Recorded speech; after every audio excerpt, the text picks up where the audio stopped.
Indeed, it is well with our Lord, and it is well in our soul, and it's well with our soul when the Lord is in us. Sabi nila, payapa ang buhay pag ang Panginoon naghahari sa atin. And for our souls to be well in the Lord, we have to have the courage to change what should be changed. And we should have the serenity to accept what cannot be changed. And according to one quote, the wisdom to know the difference. Dapat alam natin kung merong dapat na baguhin, kung merong dapat na lang tanggapin, at malaman natin kung alin yung alin sa dalawa na yon. For us to continue to have wellness of soul, ang ating pag-aaral ngayon, pinamagatan natin, mga katotohanan or facts of life na sana huwag nang problemahin o kaya tanggapin na lang para mabawasan ang hirap ng loob. Yan ang maiksing pamagat ng ating pag-aaral. Or facts of life that must be accepted for our souls to be well. Heavenly Father, we thank you for wisdom that comes from you. We now ask you to be our speaker. Lead us, teach us, heal us, guide us. Strengthen us, O Father. Bring us on another level of spirituality where we can appreciate you more, where we can have the courage to change things that must be changed, the serenity to accept things that cannot be changed, and give us the wisdom to know the difference. Lord, lead us. Quiet our hearts. Use your servant only as your instrument, but be the speaker. And may we, Lord, be blessed by your wisdom to the point of being more and more like your Son, Jesus. Thank you, Father. In the name of Jesus Christ, our Lord and Savior, we pray, anticipating and thanking you in advance for the many blessings you will give us. Praise you. Ecclesiastes 8:15, and I'll be reading mostly from the Contemporary English Version unless otherwise stated. So I think we should get as much out of life as we possibly can. There is nothing better than to enjoy our food and drink and to have a good time. Then we can make it through this troublesome life that God has given us here on earth. Life indeed can be troublesome, and people should balance this by maximizing enjoyment. Dahil sa kasalanan na rin ng tao, maraming tuwid ang nabaluktot, maraming liwanag ang dumilim, maraming bigat at hirap tayong daladala, at kailangan lang matuto tayo kung paano paparamihin ang saya at papakonti ng lungkot sa buhay. To minimize pain, frustration, disappointment, even disillusionment, to minimize disorientation, inconvenience, there are some facts of life that should be accepted, even appreciated. Parang biyanan o manugang, hindi na pwedeng palitan, kaya dapat na lang tanggapin. At hindi lang pagtiyagaan, dapat tutunan na enjoyin. One fact of life is that people change. Nagbabago ang tao. Yung pinakasalan mo 30 years ago, iba na siya ngayon. Yung minahal mo 5 years ago, magbabago yan. 2 Corinthians 3:18, the Lord's Spirit makes us more and more like our glorious Lord. This is a positive spiritual growth because people's spirituality changes. 1 Corinthians 13:11, when we were children, we thought and reasoned as children do, but when we grew up, we quit our childish ways. Sometimes the change is negative, retrogressive, and unwelcome. Hindi lahat ng pagbabago ay pag-asenso, may pagbabagong pag-atras. But one truth remains, people's mentality changes. What else changes with mentality? Perspective, point of view, thoughts, values, tastes, our likes and dislikes, emotions change, feelings change. So does affection and love. Hence the great leap of faith in marriage. Kaya hindi biro ang pagpapakasal. Sabi ng matatanda, ang pag-asawa daw hindi parang kaning isusubo, iluluwa akong mapasok. That's why there's a great leap of faith in making vows, even in signing contracts. Kaya na-invento ang mga kontrata. Why were contracts developed and invented? Because people change. Ecclesiastes 5:6, don't let your mouth or your vow get you in trouble. And the Bible admonishes us not to be guarantors. Because people that you guarantee change their minds. Their fortunes change, or you change your mind. People fall in love. People fall out of love. Love, closeness, enjoyment in marriage, in family or friendship is sustained despite change and growth only when the individuals concerned grow in the same direction, in the same trajectory and speed. When they stay in the same quadrant or at least in the same half of the plane. So when you travel together with someone in your life, at least if you're both traveling northeast, you're in the same quadrant. If you're both traveling north, you're in the same half of the plane. But if somebody begins to travel southwest and the other northeast, probably another half of the same plane, but not in different quadrants anymore. What if somebody travels north and the other one travels south? That's why people separate ways. Because they can grow in different directions. And that cannot be changed, that we change. Jeremiah 13:23, can people change the color of their skin, or can a leopard remove its spots? Akala ng ibang, ibig sabihin nito, walang nagbabago. But this sense of permanence is more about natural or inborn, even genetic traits, not about those related with mentality or emotion that could be affected by the environment.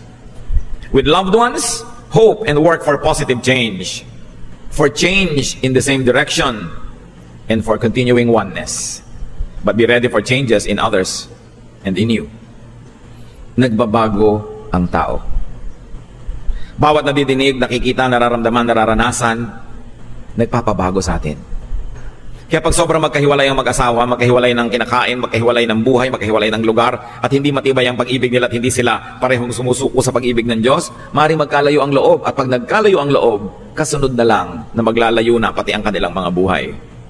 Tinatanggap yan. People change.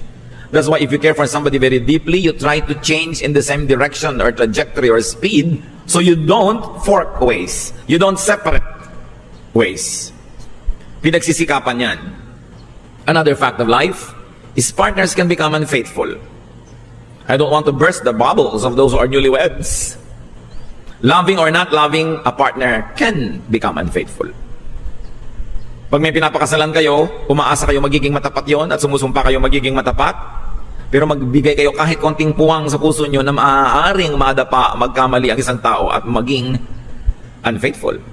Most of serious counseling is about unfaithfulness between spouses. Malakay 2:15, don't ever be unfaithful to your wife. Why the abundance of such commands? Kasi nangyayari. What is important is for you to be faithful yourself, because you can control yourself by God's power, but leave some room for your partner's tendency to and capacity for unfaithfulness. Sometimes what is most painful are people who never even expected, suspected, or imagined that their spouse could be capable of unfaithfulness, and then suddenly they realize, may anak na palang 12 anyos kay kumare. Ang sakit, kasi buong buhay, nasa illusion ka na perfect ka na pangasawa mo. We pray for that. We strive for that. But leave room for the possibility. So that if it does happen, there will be less pain.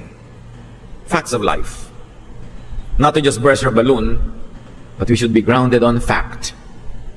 Be ready for people's possible unfaithfulness to you. Be they business partners, be they relatives or friends or associates. Leave room for it. Fortify yourself against it. Accept its possibility from the start. It will minimize pain if pain would come. Jesus says in Mark 14:38, watch and pray so that you will not fall into temptation. The spirit is willing, but the flesh is weak. Now this weakness of the flesh must be thought of by those who have to forgive, not those that commit errors. Kung meron kayong partner na nagkasala sa inyo, kayo yung mag-iisip, the flesh is weak. Pero kung kayo nagkakasala, hindi nyo sasabihin sa partner nyo, kasi the flesh is weak, biblical yan, kaya ako naging weak. Don't ever abuse such truths. Another fact of life, people get sick. People age. People die. Maaga pa lang, tanggapin nyo yun. Pag nakahiram kayo ng asawa ng 10, 20, 30 years, tapos binawi na ng Panginoon, people die. Huwag kayong magtampo o magalit sa Diyos. Pasalamat kayo, nakahiram kayo kahit saglit. This will happen to your partner, to your child, to your parent, to your friend, to you. And more than most people, spiritual leaders see this more sensitively because we face the cycles of life nearly every day or every week. Somebody's getting born, somebody's dying, somebody is getting well, somebody's becoming worse, somebody's getting married, and next week some people are separating. The cycles of life.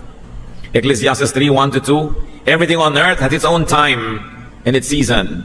There is a time for birth and death. That's why it is important to live life to the fullest in its every stage. You allow a child to be a child. You allow a young person to be a young person. Maturity comes later. Let the mature people be mature. You know, don't force people to fast forward old age. You have all the time in the world to be old. So be young when you're young and allow people to be young. Don't expect them to be adults. Although we teach them and prepare them for adulthood, but you don't steal childhood from children. You allow them. Ecclesiastes 12:1, keep your Creator in mind while you are young. In years to come, you will be burdened down with troubles and say, I don't enjoy life anymore. So enjoy life when you can. Siyempre, para ka mag-enjoy ng life, medyo kakunting masayahin, hindi ka masyadong serious sa mga problema, ang bata-bata, pinapaserious mo na. It will happen whether you like it or not. Darating ang mga hapdi at pait na magpapamature sa ating lahat. Kung hindi pa nangyayari sa mga bata, hayaan niyo muna sila mag-enjoy ng kaunting innocence. Do not deprive them. Live to the fullest when and while you can. And let others live to the fullest when and while they can. Set them free to pursue their dreams, to become the people that God had meant them to be. And it's important to share good times whenever possible, because times are not always that good. You want to go on a picnic but somebody has a heart attack, somebody becomes paralyzed. You want to go on a trip but your fortunes change and you suddenly become poor. Dapat marunong tayong sumakay sa panahon. Ecclesiastes 11:9, be cheerful and enjoy life while you are young. Do what you want and find pleasure in what you see, but don't forget that God will judge you for everything you do. It just says, well, just don't leave God out of the equation, but never neglect to enjoy. Many people like to emphasize the last sentence and scare the young people from becoming young. But it just says, be young, enjoy. Let's not forget that God will hold you to account. So, give yourself limits. When you grow old, when you become sick, do not be full of regrets. Enjoy what you may while the time allows you. Another fact of life, fortunes change. Reversals happen. Sabi ni Balagtas, ay bago sa mundo'y sa isang kisap mata, ang tao'y mayroong sukat ipagdusa. Sa isang iglap, pwedeng mapalitan ang lahat sa buhay natin. Isang banggaan sa highway, pwedeng mamatay ang dalawa mong magulang, maibang buhay. Isang plane crash, isang boat capsizing, could take away your loved ones or your life. Isang maling galaw, nahulog ka sa hagdan and got paralyzed from the neck down. Anything can happen. That's why we should celebrate life whenever possible. Job went from everything to nothing, and then thankfully to everything again. Not everybody ends that way. Usually pag nagka-reversal, nakakamataya na yung reversal. Unless the abundance love of God takes over and that you do the right thing to even attract the good blessings of God to come your way. It can happen to anyone. So be ready for any sudden change. Huwag kayong mabuhay na parang hindi na magbabago ang lahat. Kung sobra kayong hirap, huwag kayong maghinagpis lagi. Mababago yan, pwede. Kung sobra kayong yaman, huwag kayong magyabang. Hindi nyo alam. Proverbs 27:1, don't brag about tomorrow. Each day brings its own surprises. And sometimes the surprise is scary. When you are up, when you're young, strong, prosperous, be nice. As they say, be nice to people on your way to the top, because you will meet the same people on your way down. Hindi dapat nahihibang at nalalasing pag matagumpay. Hindi ka nakakatiyak na ganyan lagi. When you are down, work and hope, because fortunes can change. Another fact of life, success invites unwanted attention. Success invites hangers-on. Pag panalo ka, maraming lumabalapit para humingi ng balato. Success can invite envy and competition. Don't think that when you become successful, things will be rosy. Success is given only to a few because only a few can bear the burden of success. Because so much burden goes with the terrain. May mga artista pa nagreklamo, ang dami daw intriga. Gusto mong sumikat, natural, atra ka ng intriga. Kung ayaw mong huwag kang mapansin, pumasok ka sa factory ng hopya. Sa factory nga ng hopya, may intriga din eh. Diba? Ganun talaga yon. If you cannot bear the heat in the kitchen, get out. Ganun talaga. Proverbs 14:20, but you have lots of friends if you are rich. Siyempre yung friends na yon, open and close quotation. When you are famous or powerful, people pretend to be your friends. Success has many relatives. And when you're successful, jealousy will surround you. Kasama yun. Ecclesiastes 4:4, then I realized that we work and do wonderful things just because we are so jealous of others. This makes no more sense than chasing the wind. Most of the time, you want to excel not because you believe in excellence, but you only want to be ahead of the other person. You want to have the edge. So, you want to be successful, be ready for critics, for competitors, and the wreckers. Most criticism comes from envy. So, kung nakikriticize ka, at least pasalamat ka napapansin. Kasi hindi ka mapansin dyan. Another fact of life, love hurts. Akala mo love pink. Kumisan lang yon sa simula. Sabi nga sa isang pelikula, bakit pag nagiging totoo ang pag-ibig, sumasakit na? So alam mo daw, pag nagiging totoo, Nakakaramdam ka na ng kirot. Nakakaramdam ka na ng selos. Marami ka na mga hinahanap na wala doon, nagiging totoo. Love is a rose, yes, but it has many thorns. Jeremiah 17:9, the heart is deceitful above all things and beyond cure. Who can understand it? Especially if it is the heart of the one you love. You can find so much of it and so much discontentment because a loving heart is never satisfied. At ang pag-ibig ay sakim at ayaw ng kakabiyak o wala na kahit ano o ibigay mo ng lahat. Sabi ni Jose Corazon de Jesus. And that is why parents feel happy and at the same time sad when their children fall in love. Because they know that love will have its rose and its thorns. So when you love, when you fall in love, expect to take the thorns as well as the roses. Another fact of life is that only one wins, and it's usually the opponent. Why? Statistics will tell you that the opponent has more chances of winning because there are many. Marami kang kalaban eh. Kaya ang dami ng chance na hindi ikaw yung mananalo. So you work, pray, and hope for victory, but be ready for defeat. That's why you have school contests. You have little leagues. You know what those small contests are for? For us to practice in defeat.